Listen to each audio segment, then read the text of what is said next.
Trying to use Airdrop with mobile or cellular data. How's it going, everyone? Welcome back to the Guiding Studio, and today's guide video will show you how you can turn on and use Airdrop over cellular data on your iPhone. It's pretty quick and easy, so let's jump right into the video, guys.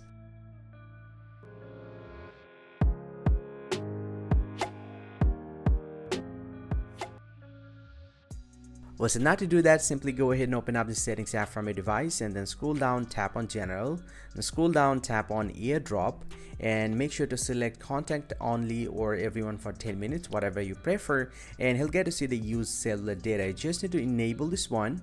Now you can easily use your Airdrop over cellular data, but there is another way that you can do. Just need to get back from here and swipe down for the very top and then swipe up to the control center and go ahead and press and hold the Airdrop from here, and you can select the Airdrop from here as well. Hope you find this very helpful, guys. If you do, please give it a thumbs up and subscribe to my channel. See you guys around, and thank you very much for watching.